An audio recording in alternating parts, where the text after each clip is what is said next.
We are here today with Alexander Joyce with ReJoyce Financial. Alex, we are currently living in a time when the largest amount of boomers are crossing that threshold into retirement. These people have saved their whole lives and they can still wind up making big mistakes that can cost them dearly. You write about this in your book, ReJoyce in Retirement, everything you need to know to get everything you want. What would you say some of the most common mistakes people make in retirement are?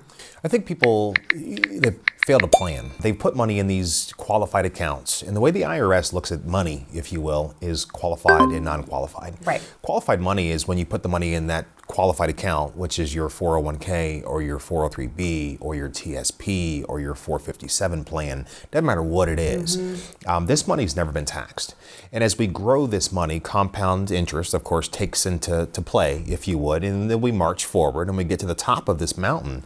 And that money has never been taxed. Now, again, we get past the point of 59 and a half where that money becomes mature, if you will.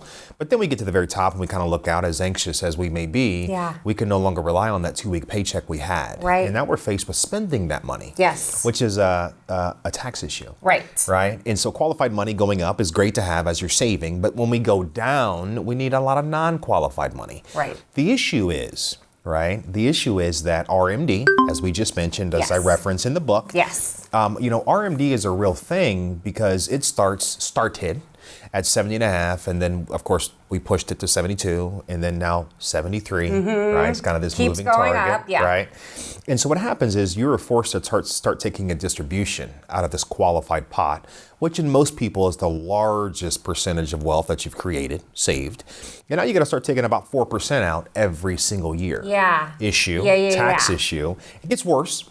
People don't think about it. They don't think about that. This is. They don't plan for it. Maybe this is not planned for. Right. And so then we look at, does that percentage go up? Right. Here's the issue: if RMD percentages go up, and taxes happen to go up, and as we mature in life, our spending goes down. What we're basically doing is outliving our money. Yes. I don't care who you are. Yes. And so really, the concept in our practice, being holistic, is plan first, invest later. We start focusing on the tax efficiencies in a portfolio as opposed to taking risk on principle to create more of a tax issue. Okay, right. It's not a one-size-fits-all approach anymore. It can't be, right? Most of the people that we help, they are past the point of taking a bunch of risks. They just really haven't been told to stop making so much money because we need more efficiency inside of the overall plan. It is an issue. And so being tax focused, once again, we would just want to make sure that we understand what the problem is at hand and make sure we address it. And our practice, if I may, and our practice, very unique because we can focus on all these pieces. We have tax planners in our office. Right. We got people that file taxes in our office for our clients. Cool that it doesn't cost anything, but more cool that we're paying attention to the structure of the taxation inside of the portfolio. Alex, do a lot of people have that RMD? They take it out and it might just be sitting there. That could be a mistake too, right? That's so true. That's so true. I think we start to call that going broke safely. Right. Because, the reinvestment of that RMD generally never happens. And so what happens over time is it goes into a savings account, probably not high yielding, if you will. And it just kind of sits around. We see the cash portfolio go up. People that come in our office in their 80s, if you will, that is a very common problem and mistake, if you would. What a missed opportunity. What a missed opportunity. Right.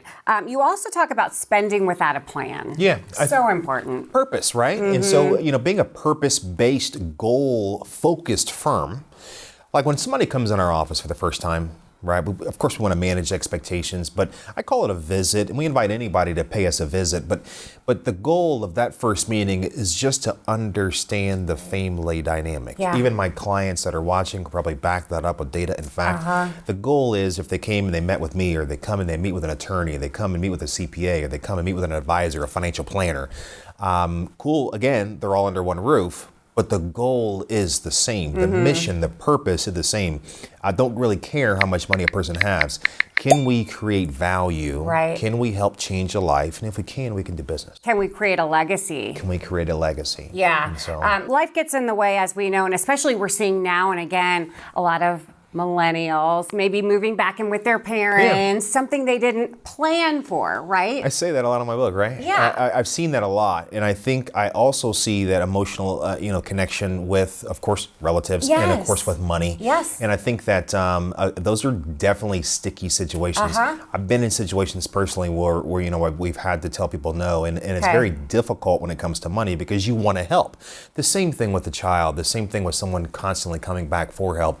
I think that one of the things we do very well in our practice, of course, being a mediator for those situations, is also to create ideas, give ideas. And, sometimes we're giving advice. It doesn't, but again, Heather, the topic of money doesn't always have to be in our office about money. Right. Right? It could be like, again, what are the purposes? What are we trying to achieve? Is it legacy?